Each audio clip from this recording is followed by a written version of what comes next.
umunsi wa karindwi iraruhuka. Ubwo rero mukure mu muntu ntabwo byari ibintu byoroshye. Afrika ifiteho agace ka Edeni nuko batabigaragaza bari yabera cyane buri yakatujyanye so ni asa nk'Imana ukanguka bagakanguka ikiremwa cyabo yaramaze hafi imyaka 900 na icyuma cya mbere bura niwe wakivumbuye. Kaini baremwe mu miriro muri ubwo buryo n'abandi mu buryo bw'umwuka buri spiritual.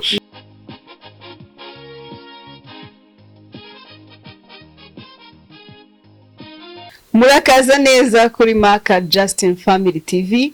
Nkuko mubimenyereye uyu muri kureba imbere yanyu cyangwa se imbere ya kamera ni Isheja niyo nkuru Sylvie umunyamakuru wanyu. Buri munsi rero tubatembereza henshi hatandukanye tukabahuza n'impuguke zitandukanye kubijyanye n'iyobokamana. Uyu munsi rwose nabazaniye umuntu urasobanukirwa we gusa. Nyaboneka ntibibagirwe gukora share, comment and subscribe. Kandi ikibazo cyose ufite nyuma y'ikiganiro ujye ugenda urebe nyuma utwandikire munsi icyo dusaba, icyo utubwira gukora cyangwa se icyo twahinduraho, byose ubyandike hariya tuzajya tubisoma hanyuma tuze tugusubiza mu bindi biganiro bikurikiyeho. Ufitiye umutumirwa ugiye kutuganiriza ku bintu bijyanye n'ijambo ry'Imana. Ubutumirwa hari ibibazo byinshi nibaza, hari ibyo wibaza. Rero narebye kure ndeba ikibazo twese kuri iyi si dukunda kwibaza cyane cyane. Ntekereza ko nta muntu utakibaza. Ubundi twisanze dute mugani wa muntu ujye uvuga ngo twisanze gute twisanze aha hantu. Ndagira ngo tumenye uko twisanze aha hantu, wowe ntujye kure gusa. Reka rero nakira umutumirwa. Pastor Karame, muraho neza? Muraho neza. Yesu ashimwe. Ahimbazwe Yesu. Watangira utwibwira ikaze kuri Maka Justin Family TV. Murakoze cyane munyamakuru. Imana nibaho umugisha. Yego. Mbere na mbere turashimira Imana yababashije kugira ngo mugere hano amahoro. Turi bazima no umugisha ukomeye. Kandi murabizi ko rwose hano ni mu rugo. Yego, murakoze. Rero amazina ni Musabyimana Theoneste. Abandi umushumba w'itorero Mispa Church. Ibindi ni bisanzwe, ndubatse, mfite umuryango, mfite umudamu n'umwana w'umukobwa. Turashimira Imana. Ndumva rero amakuru nayo turi gukorera hano muri uyu mujyi wa Muhanga niho tunatuye, tugakorera no mu mujyi wa Kigali, Kabeza, i Kanombe. Uti mugakorera no mu mujyi wa Kigali? Yego. Ya Pastor murakoze rwose turabanezerewe cyane. Namwe murakoze cyane. Twifuje kubana namwe aka kanya. Nimugire ngo ndi jyenyine, ndi kumwe n'umuntu wanjye cyangwa se umuntu dukorana mwe muramuzi nawe yabibwira. Nta kibazo. Murakoze cyane. Dushimye Imana duhaye igitondo cyiza, kaduha igitondo cy'umugisha. Kandi kabituvushirije izuba kagusije kakaza neza. Wowe dukurikiye natwe dufatanye dushimira Imana.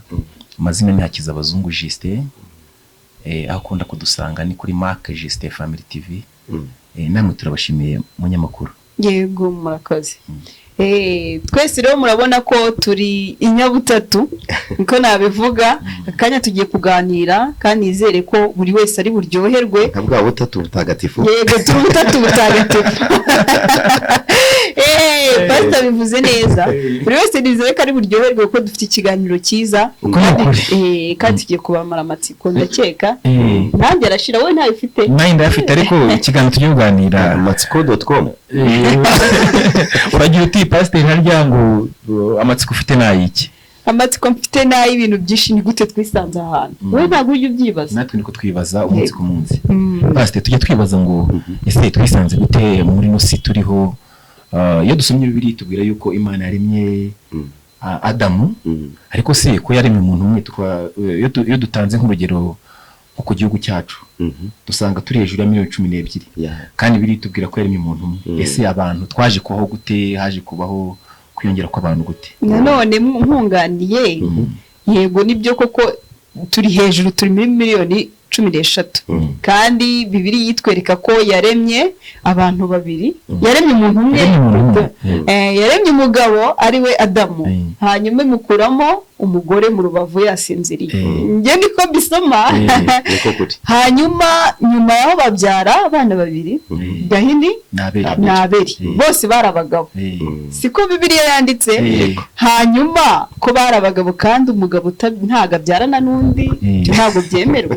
Pastor atubwira ko byagenze. Adusobanurire rwose uko abandi bantu bavuye muri Bible tubona ko havutse abahungu gusa, ni mu muhungu n'akanapfa, abandi bantu bavuye he. Karo Pastor. Murakoze cyane, twongeye kubashimira kandi uyu ni umugisha ukomeye kutwakira kuri televiziyo yanyu. Ukuri tubishimira Imana. Amen. Kuko ubu ni itorero rigari, ni itorero rinini tuba turi kubwira. Dushimira Imana yashyizeho ubu bwenge, gashyiraho izi social media, tugeze ku isi, turi mu isi y'ikoranabuhanga. Rero ikibazo mwibajije ni ikibazo gikomeye, ariko mwanyemera tukabanza tugasenga tugashimira Imana kugira ngo ibane natwe no muri iki kiganiro cyane. Twicishe bugufi twubaha Imana, dusenge. Turagushimiye Mana ya Abraham, Isaka na Yakobo, turagushimire kuko uri Imana y'icyubahiro, wakoze kutuzigama, wakoze kuturinda. Hari benshi bageze ahacecekerwa ku itariki, hari benshi bari mu buzima bugoye, ariko turagushimira kuko twe turi bazima. Tugwaye karibu kugira ngo uzubane natwe muri uyu mwanya, ntaba ari twe ahubwo aboneka imbaraga zawe. Tubisabye twizeye izina ry'umucunguzi umwami wacu Yesu Kristo wapfuye akazuka. Amen. Amen. Ni ikibazo gikomeye mu masiyansi asanzwe, ntabwo turi bugeyo, ariko turagenda ku bijyanye n'ijambo ry'Imana iki tubwira, kuko benshi bagenda bavuga bitandukanye, umuntu inkomoko yiwe bagaragaza inkomoko ye, hari abagaragaza ko abantu ngo bakomotse ku nguge, abandi bakagenda bavuga ibintu bitandukanye. Ariko iyo tugendeye ku ijambo ry'Imana, icyo Bibiliya tubwira, iyo usomye guhera mu itangiriro, bigaragaza icyo bita kuremwa kw'isi. Kuremwa kw'isi, iriya minsi yose Imana yararemye, ngo igeze ku munsi wa karindwi iraruhuka. Ku munsi wa gatandatu niho Imana yaremye umuntu. Ku munsi wa gatandatu nibwo Imana yaremye umuntu, ku munsi wa karindwi iraruhuka. Ubwo rero mu kurema umuntu ntabwo byari ibintu byoroshye, habaye inama idasanzwe. Murabizi ko mu ijuru hari ibindi bizima, ibindi biremwa, abamarayika bagiye batandukanye. Hama rero ubwo icyabayeho, haba inama yo kuvuga ngo ariko mureke tureme umuntu ase natwe mu ishusho yacu. Niko Adamu yaremwe. Ingwe ifata umukungugu, irawubumbabumba, iranamuhumekeramo, umuntu wa mbere abararemwe. Niko umuntu wa mbere yavuye. Yego, kuko abamarayika bo hari abari mu miriro, baremwe mu miriro muri ubwo buryo, n'abandi mu buryo bw'umwuka, muri spiritual. Rero umuntu kugira ngo twebwe ireme umuntu, yaremye Adamu, ifata ibumba cyangwa itaka. Ni nayo mpamvu biri tubwira ngo umuntu yavuye mu itaka, niyo yapfuye asubira mu itaka. Bivuye ngo icyagiye aho yavuye niho aturuka. Bagiye gushyingura umuntu kumva iyo nkuru bakunda kuyivuga. Yes. Bavuga ngo yavuye mu gitaka, arongera asubiye mu gitaka. Nk'abantu bazi no muri Katolike, koko nibutsa ku kantu ko bajya iyo badugeze mu gihe cyo kudusiga ivu, padiri aravuga ngo wavuye mu gitaka uzasubira mu kindi. Nuko bimeze rero, niko Bibiliya ibigaragaza. Yavuye mu itaka, ariko noneho icyo kibumbano cyangwa icyo kiremwa ntago cyari gifite ubuzima, ngo ifata n'umwuka wayo imuhumekeramo, Adamu ababayeho. Rero Bibiliya uko igenda bitubwira, imaze kurema Adamu mu bice, guhera mu gice cya mbere, mu gice cya kabiri, bigaragaza uburyo Bibiliya tubwira ngo isinziriza uwo muntu ubuticura. Nababwiye ko Imana yaremye umuntu ku munsi wa gatandatu. Yabanje muri ya minsi 7 guhera ku munsi wa mbere yagiye irema ibintu bitandukanye. Ku munsi wa kane murabizi ko yaremye ibiva itandukanye amanywa nijoro. Noneho yabanje kumuremera ahazaba. Imana ni umukozi w'umuhanga. Ntabwo Imana ishobora gupfa kukuzana ku isi idafite impamvu ikuzanye. Yarabanje baremera icyo bita ingobyi ya Eden, ahantu azaba, imutegura ubusitani bwiza.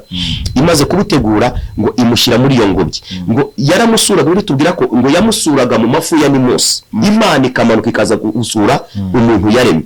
Yamara kumusura bakagirana ibiganiro, bakaganira. Yes. Adamu akaganira n'Imana. Ego. Noneho birangije icyakurikiyeho ngo Imana yitegereje umuntu yaremye imukunze imukuye mu ishusho yayo umuntu asa nk'Imana ijana ku rindi imwitegereje mu mikorere ye mu mbuto yamuremeye. Edeni yari irimo ibintu byinshi bitandukanye kandi byiza. Murabizi ko n'abantu baba bifuza Edeni, tugira n'umugisha buri Afrika ifiteho agace ka Edeni nuko batabigaragaza bari yabera cyane buri yakatujyanye. So rero noneho icyabaye ngo nitegereje kuko yamukundaga ibona hari ikindi kintu akeneye. Ibona ari ikindi kintu akeneye. Niyo mpamvu uzasoma hano akavuga ngo si byiza ko umuntu aba wenyine, ngo imuremere umufasha ugize gute umukwiriye. Mu bice bibiri ku murongo wa 18 ngo iramusinziriza, gusinziriza uwo muntu ubuticura. Njya nkunda kubwira iyo turi gusezeranya abantu aba bajeni bose baracyasinziriye, ati bakeneye gukanguka bagakanguka ikiremwa cyabo cyabonetse. Ngo imusinziriza ubuticura, ngo imare kumusinziriza ubuticura imukuramo urubavu rumwe buryo uzaba ari imbavu z'abagabo, ibumoso burya ubu bivuga ngo imbavu zanjye zibaze ntabwo zihondi z'amadamu ntibikunda. Ibumoso hari ikintu cyavuyemo, hari ikintu kigomba kuvamo. Ubu bivuga ngo iz'umugore we ziba zuzuye, ariko ibumoso hari urubavu rugomba kuba rwaravuyemo umugore. Noneho ngo imaze kumusinzira ubuticura, ngo amaze gukanguka Adamu ahita akebuka. Nta gafoto yari afite, nta mazina yari afite. Umwuka w'Imana muzaho atangira guhanura, aramubwira ngo aka ni akara ko mu mara yanjye. Ariko Adamu yahise abwira uwo yarabonye cyane ako kandi yicu yavuye mu itira, yavuye mu bitotsi, aravuga ngo aka ni akara ko mu mara yanjye, ni akagufa ko mu magufa yanjye. Uhereye none azitwa umugore. Ya mazina murirwa mubasiga mubatanye bivuga ko umugore ari umugore, azitwa umugore. Ubwo rero umuntu wa kabiri aba arabonetse. Donc Imana yifashishije Adamu na Eva kugira ngo abantu baboneke bagwire. Ubwo famiye ya mbere ibirabonetse umugabo n'umugore. Murabizi ni turi bukomeze, murabizi uko byagenze. Bagakora icyaha bagacumura, Imana yababujije igiti, hari igiti yababujije kimenyesha ngo icyiza n'ikibi. Birangira umudamu agiye asoroma imbuto umwanza amushutse, ariko muri uko kubaho babyarana abana Abeli na Gahini. Biza kubaho ishyari ryaturutse ryahereye kera, habaga ibihe by'ibitambo. Bajya gushimira nko gushimira Imana, yani nko gusenga gushimira Imana. Muri iki gihe bakajya igihe cyo kujya gutamba ibitambo. Ngo bagiye gutamba ibitambo, Abeli azana igitambo cyiza kuko yari asobanukiwe, ababyeyi babo bari barabigishije Imana no kuyubaha no kuyiha ibintu bisobanutse. Cyaraziraga gutamba igitambo gifite inenge, cyari igitambo gisobanutse kuko ni Imana n'umuntu ukunze umuha gift nziza. Noneho rero Abeli afata igitambo cyiza, umwana w'intama w'umushishe, aramutamba. Igitambo cye kirazamuka, icyamenyeshaga ko igitambo cyemeye mu ijuru. Umwotsi warazamukaga, ariko si nk'uriya w'i Roma iyo bagiye gutora papa. Umwotsi warazamukaga. Noneho mwene nyina we ajyana icyo bita ngo ibishyimbo by'ibijonjori. By'ibijonjori, ibintu biraho bidasobanutse. Pastor, nkubajijeho gatoya, turi kuganira, ariko hari ikintu kwibaza. Mbaza cyangwa se tuvuga nuko bandi mudukurikiye, kiriya gihe ko hariho ahahise habonekaho umuryango wa Adamu na Eva. None se uko birimo kugenda itubwira ko Abeli yajyanye icyo gitambo cyiza kandi kikabuma umubavu uhumurira Imana. Noneho Gahini nawe akajyana ibishyimbo by'ibijonjoro. Bivuga ngo icyo gihe se abantu barahingaga, cyangwa se kubera hari muri Edeni abantu baragendaga bagafata ibintu bagasarura. Icyo gihe nk'Bibiliya bitubwira iki, cyangwa ntabwo nta kintu Bibiliya bivugaho aho ngaho? Imirimo y'amaboko nta kintu Bibiliya bivugaho, kuko ibintu byasaga nkaho byimeza. Byari ibintu Imana yateguye, byari ibintu Imana yateguye. No muri Egiputa murabizi ko ngo bagiraga igihe cy'umwaka Abisirayeli byo kurya ibyimejeje umwero wabo byimejeje. Rero Edeni yarimo buri kimwe cyose. Ntabwo birigaragaza nimba barahingaga, ariko birigaragaza ko muri Edeni Imana yari ifite uburyo yasetinzemo ibintu byayo. Ubwo rero amaze kubiba ibyo bishyimbo by'ibijonjoro niko biri tubwira, ntabwo tujya hirya ya Bibiliya. Imana ntiyakira igitambo cye, icya Gahini ntabwo yacyakira. Arangije agira uburakari, agira umujinya, ngo aramwica. Kuva na kera umujinya wahoragaho, watangiye kujya mu bantu cyane. Abantu umujinya si ubu. N'umwana uzareba umwana uzi ko yari konka ari agahinja, ujya kumva rumye ibere rya mama we, urumva se biturutse hehe? Urumva ntabwo biba byoroshye rero, ni kamere. Aramwica, ngo amare kumwica aranatoroka. Na bugingo n'ubu nta nuzi iherezo rya Kayini. Niko biri tubwiye. Yego, niko biri garagara. Yabaye ikivume ngo azerera mu isi. Burya nta muriro, nta gitambo, nta muriro. Nta muriro. Kuko Imana yakiriye igitambo kizima, umuriro uraka. Rero igitambo kipfuye ntibyakunda. Tuba dukwiye no gutamba ibitambo bizima bishimwa n'Uwiteka Imana. Ubwo umwana wa mbere baragiye. Ariko Bibiliya, ubundi Bibiliya hari ibintu byinshi itagaragaza bitanditswe. Icyo Bibiliya igaragaza nuko abagore cyangwa abakobwa ntago Bibiliya yababaraga. Batangiye kubarwa ku ngoma ya Yesu. Pastor, hari ikibazo turimo kwibaza. Sylvie, nagerageje cyangwa se nagerageje gusoma Bibiliya. Mureke dusome mu gitabo cy'Itangiriro nk'uko Pastor arimo kubitubwira. Utayifite nta kibazo, ariko reka ducishe mu ijisho twumve icyo biri tubwira. Nasomye ngo ni urubyaro rwa Adamu. Itangiriro ni igice cyaho cya 5, tuve ku murongo waho wa mbere. Turafata urubyaro rwa Adamu. Ngiye gusoma Bibiliya ntagatifu. Urubyaro rwa Adamu guhera kuri Seti kugeza kuri Nowa. Nasomye ibice byabo bya mbere bibanza bitubwira yuko Gahini amaze kwica Abeli, nyine habaho igihe kirekire nta bandi bana bariho. Ariko noneho uko biri tubwira ko Adamu ageze mu myaka 180, niba ntibeshye neza ni 5, kuko bize yamaze hafi imyaka 900 irenga na 15. Noneho ngo nibwo mu myaka 185 yabyaye Seti. Ahangaha rero niho Bibiliya itubwira mu rubyaro rwa Adamu guhera kuri Seti kuzamuka. Urumva ko habayeho Abeli, Gahini na Seti, hakurikiraho Seti. Abo nibo biri garagaza. Nibyo mugaragaza, nubwo hepfo abandi bigaragaza, ariko reka dusome twumve icyo biri bivugaho. Ngiki igitabo cy'urubyaro rwa Adamu. Umunsi Imana irema umuntu, yamuremye mu misusire y'Imana. Cyangwa dusome iyo abantu bamenyereye cyane. Nta kibazo, duhere ku murongo wa mbere, turamanuka tugere ku murongo wa 6. Iki ni igitabo cy'urubyaro rwa Adamu. Ku munsi Imana yaremeyemo umuntu afite ishusho y'Imana, niko yamuremye. 2, umugabo n'umugore niko yabaremye, abaha umugisha. Ibiti umuntu ku munsi baremweho. 3, kandi Adamu yamaze imyaka 130 avutse, abyara umuhungu ufite ishusho ye, asa nawe, amwita Seti. 4, amaze kubyara Seti, Adamu arongera amara imyaka 800 ayibyaramo abahungu n'abakobwa.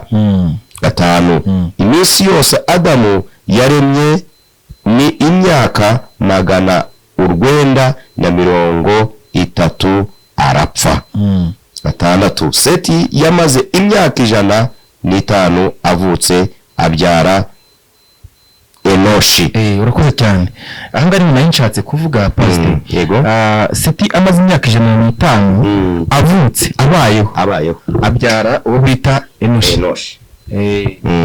Amaze kubyara Enoshi, Sylvie, hano Bibiliya yuko yatubwiye yuko Seti yigeze ashaka umugore ntaho numvishe rwose umukobwa wagize umugore ariko usubiye mu bice byo hejuru gatoya Bibiliya tubwiye yuko Adamu yabyaye abahungu n'abakobwa ariko nta nigeze tubwira abandi bantu bigize bava kandi none itubwiye ko Seti ngo nawe yabyaye nawe yatangiye kubyara yego none Sylvie karame Seti umuntu babyaranye yavuye he icyo ni ikibazo nanjye nibaza nyine niyo mpamvu pastor ari hano kugira ngo adusubize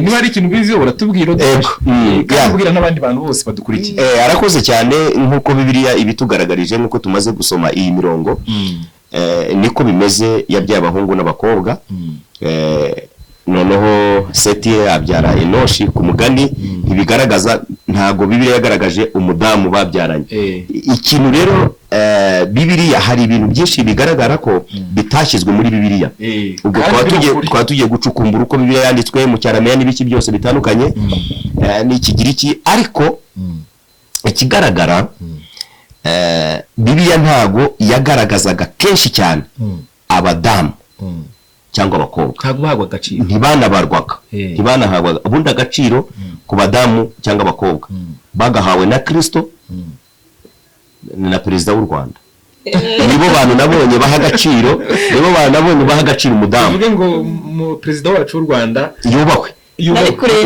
no mu matora mugomba gutora mukibuka 30%. Bivuga tugomba gukora ku gipfunsi nta handi uyu naho systeme yubatse kuko niwe yatanze ubundi tuvuye kuri Kristo perezida abaye wa kabiri watanze agaciro ku badamu wowe ntago mbere ntibahabwaga agaciro na Bibiliya niko ibigaragaza ntago bahabwaga agaciro muribuka ngo na Yesu ahaza abantu ngo 5,000 ngo yaje abantu 5,000 abana n'abagore batarimo kandi nabo bari bahari cyane nabo barari cyane nabo barahuye niba aricyo banyweye rwose pe ariko birigiye ivuga abantu 5,000 abagabo gusa abana n'abagore batarimo ngo ntibahabwaga agaciro niyo igaragaza ko abagore batahabwaga agaciro niyo mpamvu rero hano bigaragara ko bishoboka yuko kiriya gihe byashobokaga yuko hari abadamu cyangwa abakobwa babyaranye na Seti kuko urumva ko yabyaye Enoshi afite ahantu yakomotse ntabwo yavuye ku muntu umwe gusa ntibishoboka ntabwo umugabo yagomba kuryamana n'umugabo ntabwo byashobokaga ibyo bije ubu ngubu ni ibintu by'abasataniste nyine ibintu birimo kugenda biza aha rero bigaragara ko nuko hari abadamu bari bahari cyangwa abakobwa bari bahari kuko urumva Seti afite uburyo yahuye n'umudamu cyangwa n'umukobwa nyine barashimana murabizi uko mu myororokere bigenda Pastor ngewe no gucira ijambo rero ngewe mu benshi bibaza ko abantu babyanaga n'abashiki babo Pastor nange yagenda niko benshi bibaza tutagiye muri Bibiliya cyane reka tubivuge yenda mu kinyarwanda cyacu cyangwa se cyeruye abasha kudukurikira babyumve ari ibintu bibiri nese ntekereza Sylvie natekereje ibintu bibiri ubundi kera ntago wemeye kwicara imbere ya kamera yego shimbira Imana bazamura ikiganza cyaraziraga cyangwa ari muri bya bihe cyangwa se nk'ubu turi kuganira abagabo bari kuganira ntabwo ari wemeye yuko kuza tukicarana ariko dushimiye Imana yuko n'abagore bahawe Imana ko unemereye kujya kwambukirema ubona no mu muco mu Rwanda bari byarinjiyemo bakavuga ngo nta mugore urya ihene ngo amere ubwami ese barabumeze dushima Imana kabisa umudamu n'umukobwa ahantu ari ukwiye gushima Imana ugataha igituro ry'ishimwe bagaruriye agaciro ubundi bivuga ngo ubu ngubu umudamu cyangwa se umukobwa udukurikiye kuri Mark Justin Family TV yakwiye ku cyumweru kuzajyana ituro ry'ishimwe kurema agashimira Imana akibuka imirimo yamukoreye uko ni ukuri ntibabaga bemerewe kujya kwiga ntibabaga bemerewe kujya mu mirimo ntibabaga bemerewe kwicara n'abagabo nk'aba niyo mpamvu baga ngo bari no mu bikariyo tugarutse mu muco bari abantu b'ibicibwa muri makeya ariko turashimira Imana nk'uko rero dukomeza tuganira nk'uko twagira umugisha tubaza pasiteri tugana na pasiteri Justin hari ikibazo njya nibaza cyangwa harimo n'abandi bariza njya nibaza dusubiye gato muri Bibiliya inyuma mu itangiriro hari ahantu uwo murongo uri nubwo wenda ntajya nkunda gusoma bibiliya cyane ariko ugomba kuyisoma cyane, ugomba kuyisoma. ndagerageza nanjye nabyumvishe. Bavuga ngo Imana imaze guhana Kayini kuko yari amaze gukora icyaha cyo kwica murumuna we Abeli, yego aravuga ngo ko kukizeho iki kimenyetso cyangwa se kungize igicibwa bari ko mbivuga, abandi bantu bari bumbone baramfata gute? Ahari wenda ntiyashatse ati barantera amabuye cyangwa se barankurikira nabo banyice. Bariya bantu rero nibo njya nibazaho, bariya bantu Bibiliya ivuga ni bande bari kandi bigaragara neza ko nyuma y'imyaka 150 niko numvise nibwo Adamu na Eva bongeye kubyara abahungu n'abakobwa. Ubwo bivuze ngo kiragiye hariho abahungu gusa. Bari abantu bandi nabahehe bava hehe? Okay. Ya urakoze cyane nuko twakomeje kugenda tubiganira. Biragaragara ko akimara gukora kira cyaha, murabizi ko twagiye tugaragaza uburyo bazanye ibitambo ari inkomoko yo kugira ngo anamwice, kandi yica Abeli. Nkuko bigaragaza, nkuko nahoze mbivuga kare, habaga muri Edeni Imana y'ukuntu yasetinze ibintu byayo n'abantu ukuntu bazabaho, imbuto, ubuzima bwabo, ibihingwa hari byimezaga, ariko Bibiliya igaragaza ko Kayini yahingaga, Abeli akorora. Ari naho bagendaga bakura bira bitambo baza gutambira Uwiteka. Ubwo rero nkuko ukibajije, Imana imaze kumuvuma, murabizi ko yerekeye iburasirazuba. Imaze kumwerekeza iburasirazuba, niho Yesu yibaza kunyerekeje muri kiriya gice cy'iburasirazuba, abantu nibambona bizagenda gute? Kandi ndiwe umuvumo, ndiwe icyasha, ndiwe amaraso. Burya niyo mpamvu mu buzima icyaha ni ikintu gikomeye. Icyaha ni ikintu gikomeye. Urumva ese yigiraho urubanza, ashaka kumva ko yajya ahantu hatari abantu, yajya ahantu umuntu atamubona, kuko yari amaze kumva ko ari ikivume, kandi niko kuri, yari ariho amaraso. Noneho uribaza ngo abo bantu bari barihe? Ariko iyo usubiye inyuma, iyo turebye, ubona nimba Adamu nk'umuntu wa mbere Imana yaremye yaramaze hafi imyaka 900 na. Uribaza muri icyo gihe cy'iyo myaka 900 na, urumva barabyaraga. Ariko nuko bigaragara, nuko muri ya mirongo twasomye, bigaragara ngo amaze imyaka 100 na 15 na 50 na 15 ndibaza nimba ntibeshye, abyara Seti, abyara n'abandi bakobwa n'abandi bahungu. Urumva harazamo izina Seti, ariko hari abandi bakobwa, hari n'abandi bahungu. Kuki bo hatazamo amazina cyangwa hatazamo kugira, ariko hakazamo ngo Seti abyara Enoshi. Bivuga rero muri iyo myaka abantu bari bahari, ariko Bibiliya byose nari kubyandika bigende ishyiraho urutonde rw'abantu, imiryango, gutyo na gutyo, gukomeza gutyo. Rero abo bantu bari bahari yakurikiye. Iyo tugarutse no mu isi cyangwa yaba siyanse, binagaragara ko muri icyo gice cy'iburasirazuba ari naho hantu ni naho buriya aba bahanga bagiye. Murabizi ko umucukura cyangwa iterambere rigenda rizamuka, icyo bita ngo icyuma cya mbere buriya niwe wakivumbuye. Kayini niwe wabanje gukora ikintu, ibi bintu tubona biva mu byuma, kugira ngo yakoze ikintu cyatumaga ashobora kuri uburyo yabaho. Voilà, yabaho, kuko urumva yaravuye muri Edeni, yaravuyeho yahingaga, yabagiraga gute, yabanaga na famiye, agiye aho ngaho kandi afite icyasha, agenda kugira ngo yishakishirize ubuzima abone uko yabaho. Ariko ko yabaho yirwane. Niwe muntu wavumbuye ibyuma. None pastor, ibihugu se bikora ibi bintu by'ibyuma bikomeye cyane, burasi nkeka ko ashidikanye ari ibisekuru byaho, si byose bivi. Yego, nawe niko byumva. Asubize ngo byavuye mu rubyaro urumva nguko wibaza ngo ko bashobora kuba bafitanye isano. byanashoboka kuko abantu urumva nabo yarabyaye kandi koko ibi bikomoka ku byuma nibo babivumbuye n'urubyaro rwe n'urubyaro bya Kayini bivuge ngo bishobora kuba byaravuye byarakomeje bikarurekana we ni naho byavuye mu rubyaro rwa Kayini urumva ni Kayini muri make ni amaraso ye urumva rero kuba byarakomotse aho ngaho nk'uko Bibiri bigaragaza muri kiriya gice cy'iburasirazuba ari we yahise yerekera tugarutse mu basiyanse ni naho bavuga yuko ariho hantu hari igice hakomoka n'igice kinini cyane kigari cy'abasilamu ariko aho si Bibiliya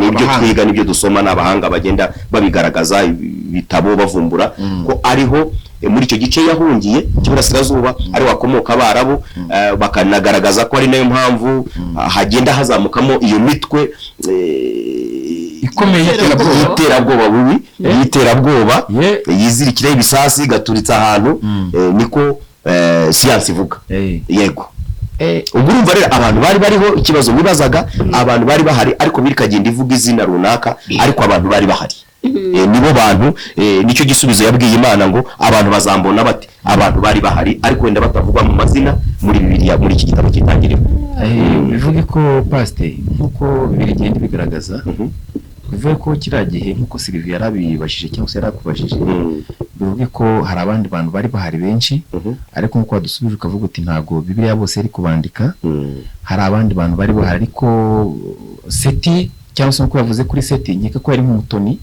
cyangwa se ari umuntu ugaragara hari umuntu wigeze kutubwira ko Seti ubundi yari nk'umukiranutsi reka tubivuge mu kinyarwanda cyacu yari umukristo cyangwa se yari umuntu wubahaga Imana kuko ikigaragaza ko hariya yubahaga Imana na mbere yaho kuri Abeli na kuri Gahini na Abeli habagaho kujya gushimira Imana habagaho kujya gutamba ibitambo bivuye mu gihe Imana bari bayizi uko biri kose Adamu yababwiraga ko hari Imana yabahaye kubaho sibyo Sylvie ibaha kubaho iyo Mana rero bajyaga bafata nkeka ko uko umwaka utashye runaka ntago wenda birivuga ko ari umwaka ntago mbizi neza ariko igaragaza ko hari igihe bafataga igihe bakajya gushimira Imana bivuge ngo no mu buzima bwacu bwa buri munsi byakabaye byiza ko ababyeyi bacu cyangwa se niba turi ababyeyi abana bacu twakwiye kubatoza inzira nziza yo kubereka ikibi n'ikiza tukabereka yuko ko hari umuremyi cyangwa se hari Imana pastor nk'abana bawe cyangwa se umwana wawe ni iki wamukorera kugira uno munsi sibyo Sylvie kugira ngo nawe azabo mu nzu y'Imana kugira uno munsi wamukorera iki tumaze kubona yuko uko Imana yagira mu bantu ukuntu bagiye baguka abantu babayeho ariko amaze kubaho tubona ko ari n'umurongo Adamu yerekaga abana be ikibigaragaza nuko umwe yagiye gushimira Imana bakajyana ibyiza undi akajyana ibibi uyu munsi uyu muntu dukurikiye pastor wamubwira iki urakoze cyane nibyo yatangaga uburere nk'ababyeyi bagomba gutanga uburere ku bana babo na Bibiliya tubwira ngo toza umwana wawe inzira akwiye gucamo azarinda asaza atarayiyo ubwo rero urumva nk'abakristo cyangwa nk'abizera Imana uba ugomba abana bawe kubatoza gusenga discipline kubaha Imana gusoma Bibiliya bakaba ari abana bafite umuco n'indangagaciro za kirazira ari abana bubaha bazi gusenga biranabafasha nubwo wenda nkuko byagenze kwa Adamu umwe yumvaga undi ntabyumve n'abana tubyara igihe bibaho umwe akagukurikiza ari nayo mpamvu yakundaga kumwiyitirira cyangwa hari na Bibiliya y'impamvu yanditse cyane cyane kagenda imuvuga Abeli yari umunyangeso nziza yari umukristo yari umukiranutsi n'abana bacu rero ko tuba dukwiye kubikora turabikora nk'inshingano kandi tugomba guhozaho kwigisha no guhozaho ubwo rero hari igihe umwe abifata undi ntanabifata kandi nuriya bidaciyemo neza ntabwo ukwiye kumushyira ku ruhande hari agakuru umwe numvise yari umuntu w'umukozi w'Imana ukomeye agira ikibazo umwana w'umukobwa we wari muri kaminuza ndize rigeze no kubaho minsi muri kaminuza arangije atwara inda sinzi ukuntu basiga bavuga itateganyijwe atwaye inda ibaze umuntu ni pastori araye umwe mu ukunzwe umwana we atwaye inda kibe kibazo urumva amakuru ariko we ikintu yavuze yaravuze nabaye nirengagije ba bandi badafite ikibazo ahubwo niyegereza wa wundi ufite ikibazo kuko iyo ntamwiyegereza navuga ngo nagende naho shino umupagani aradusebeje asebeje itorero umuryango twizerima tuzadutanga inyigisho gute ku bandi ubundi burere nimba bidahera mu muryango wacu. Rero byagenze gute? Yabwiye ati uyu muntu iyo ndamuka numviye andi majwi y'abandi bantu cyangwa uburemere bw'iki kibazo nkamwegezayo nari kuba muhaye satani koko nura akagenda akarangira kuko namweretse urukundo ngenda namwigisha mwereka icyo yakoze ko atari cyo byatumye umwana agira ikizere iyo akunda Imana ku rwego rwo hejuru. Urumva rero ni byiza cyane nubwo umwe atabyumva nk'uko byumva inyigisho umuhereza kumutoza gusenga kubaha Imana kubaha n'abantu Imana yaremye gusoma Bibiliya kugira indangagaciro vrema ibyo ni ibintu tugomba gukora ariko biranagoye muri iki gihe usanga abantu tujya mu kazi tukibagirwa no kugira gute no gukora izo nshingano ugasanga ariyo mpamvu usanga abantu b'abapastori cyangwa abakozi b'Imana bari ku utabi bari mu byabwenge hari apotre umwe nzimu inaha umwana baparika bagiye ku rusengero wagata parukura bajya mu nzoga none kuyibara bagahita bandika bagahita bagira gute bohereza fagitirise ariko gatuti akabona mesage. Urumva rero hari igihe none tuba bize mu murimo w'Imana cyane kandi itorero rya mbere ni mu rugo ni mu nzu mbere y'ibyo tujya gutanga hariya hanze itorero rya mbere ni mu nzu. Hari igihe twihuta tukihugira mu bakristo mu nshingano zitandukanye ibyo tuba tugomba kubahiriza no gukora bitandukanye itorero ni rigari ugasanga twaburiye umwanya bya torero ryo mu nzu bigatuma bagira gute bagira n'ibyo bibazo ugasanga abantu babuze uburere batangira kujya mu ngeso zidakwiriye. Tuba dukwiye kubikora neza. Pasiteri atuganirije neza cyane turi kugana ku musozo tugana ku musozo rwose nwizere ko impanuro tuzumvise twateze amatwi mwumvishe ko itorero rya mbere ari mu ngo zacu ni mu bavandimwe atubwiye bimwe muri byinshi tuzakomeza kugenda tuganira cyane ndumva yatubwiye byinshi basore mu Gisimba ikiganiro ntabwo kigomba kurangira nimba tuzakora cyane ibice cyangwa se seri cyangwa se seri aha hantu harimo ibibazo byinshi kuko abantu benshi bafite n'ubu kubera umwanya tuba dufite na gahunda tuba dufite no kugira ngo n'amasaha n'igihe ntabwo ibintu byose wabivuga ntabwo ahita uvugira ariyo mpamvu bagomba kujya no muri comment bakandika nawe ikibazo wibaza ni gute abantu twisanze kuri iyi si Imana yaremye Adamu ariko Bibiliya ivuga twemera Imana abantu kwa mugani twaje kuba miliyari 8 gute bivuga ngo abantu nibasome Bibiliya zigiye zitandukanye bagende bashakisha noneho hasi batubwire muri comment icyo Bibiliya zigiye zitandukanye zigenda zibivuga n'ibibazo ndetse bafite Sylvie n'ibibazo bafite noneho turushaho kugenda dusobanukirwa. Hari ikiganiro kimwe nifuza ko tuzaganiraho cy'umugabo bita Pawulo ngarutseho gatoya ni intumwa Paul mu bice nagiye nsoma bye uburyo yabayeho ubundi burya mbere nubwo abantu bagaragaza ko yangaga Imana burya kuko yakundaga Imana ku rwego rwo hejuru cyane byari ishyaka burwanirira arwanya zira abadamu burya arwaniraga Imana yumva ko ari Imana mu mico y'Abayahudi y'Ikiyahudi yasengeraga babaga i Roma. Pawulo yari yigishwe ko hariho Imana imwe yego rukumbi niko kuri ariyo gusenga cyane ubwo Kristo rero yazaga kwanga ugenda umwana w'Imana gute ko ari Imana twabwiwe uyu yisi Imana bitubyumva akarwanya rero abantu bashaka kwiyita Imana burya ngo hagurutse cyo kurwanya intumwa ntabwo ko ari yanze itorero ry'Imana kandi ko ari yanze Imana bwite yose ko yarigishijwe amategeko 10 Bibiliya nayo isomye imbwira yuko yakomeje n'amategeko 60 muri 613 n'ibenge nibyo mu kugira ngo arushaho kwinjira kumenya amategeko neza niko bire nayisomye rambwiye rero buriya Pawulo icyo gice rubwo yarwanyaga itorero ry'Imana ntabwo burya yabaga yanze Imana yabaga ubwo no kwirwanira ko cyane ushaka kuyitirira ahubwo ari akenewe twari dukeneye ba Pawulo nk'abari ariko ugeze uzi n'ubu tubagize barwanirira umurimo ni barwana uko Pawulo yarwanaga cyane babara mbese isi yahita iba paradizo niko kuri ariko nta kundi dusoma ibice bigiye bikurikiyeho tuzagenda tuhaganira icyo kiganiro cyo tuzakiganiraho kuko abantu ni byiza cyane kuganira no kungurana ibitekerezo nk'abantu bigisha bavuga ubutumwa babisobanura uko utari bakumva ko yari ruharwa yari umwanzi yarwanyije Imana niyo mpamvu abantu bagomba kwigishwa bakamenya. Yego Sylvie tugana ku musozo tuvuga ngo ni hehe ese abantu bororotse bati nuko abantu bagutse bati kandi dushimira pasiteri cyane. Gusa icyo dushimira nuko mu gisubizo kimwe Imana yifashije Adamu kugira ngo tube isigize abantu bangana uko nguko hamwe n'Imana. Sylvie abantu badukurikiye babasaba iki? Abantu badukurikiye icyo nabasaba dukurikiza inama batubwiye. Pastor avuze byinshi ariko nizere ko tutabisiga aho twicaye. Amen. Yego basore mu gisinziriye mugire mukanguke mukanguke hari imbavu zikeneye mugire mukanguke hakurya ubutunga gatoki aracyasinziriye bagira kanguke rwose. Barabona ko hari imbavu zabo zikiri kureshya hari imbavu zikiri kureshya ziracyuzuye kandi zigomba kuvamo rumwe. Basore mu byumve rwose. Ikindi twibuke neza ko gusenga kwa mbere mwavuze ko bihera mu rugo mu bavandimwe mu nshuti tugendana.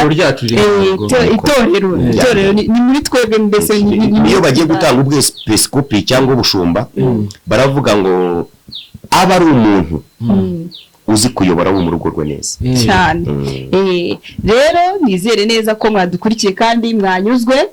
Byinshi twavugiye ahangaha nizere ko rwose byagiye mu matwi kandi mwanyuzwe n'ibisubizo twabahaye. Ikindi turi kwibuka no kwibutsa abantu yuko ni umurongo wivuga butumwa cyangwa ucishwaho iyobokamana narabakunze kabisa ntabwo muri bya biganiro byo gutwika no kugira tuganire duha abantu umurongo abantu bamenye se baravuga Kristo se baramuzi dusobanurire Kristo abantu tubasobanurire tunabibutsa ko tutagira umupaka ni hose ntago tureba kuri kategori imwe abarokore abantu bose ntago ari idini ntago dukora idini. Yego mu bindi biganiro bitandukanye bitari iyobokamana no mu matorero atandukanye n'amazina.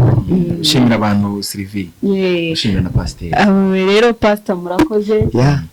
Namwe si twabura kubashimira kandi dushimira n'abayobozi b'iyi televiziyo ubwitange kandi n'ishyaka n'uburyo bakoresha imbaraga zabo ndetse n'ubutunzi bwabo. Aya ni amafaranga abantu baba bashoye ntago abantu bapfa kwicara gutya gusa cyane. Ni ukuri turabashimira biduvuye ku mutima. Imana ibahe umugisha kubw'iyereko mwagize vraiment kugira ngo abantu basobanukirwe isi isobanukirwe. Murabizi isi aho igeze mujya mubona kuri social media za YouTube ugasanga umuntu ashoye no mu bikorwa nk'ibi ariko asho ibintu bibi aratangaza ibintu bibi mu matiku ni ukuvuga abagenzi babo ni ugusenyanya ntago bubaka kandi abantu bakeneye ibintu bizima bibaruhura mu mutima no mu mutwe ndetse binabafasha mu kubaho kwabo. Vraiment turabashimiye Imana bamugisha. Turabashimiye tubabwira ngo ikiganiro cyacu nakagaruka kuri Mark Just Family TV. Ikiganiro cyacu nakagaruka abakozi Imana bamugisha. Amen. Murakoze cyane turabashimiye mwe mwese mudukurikiye ikiganiro cyacu nakagaruka kuri Mark Justin Family TV. Good. Amen. Wow. Amen. Shalom. Shalom.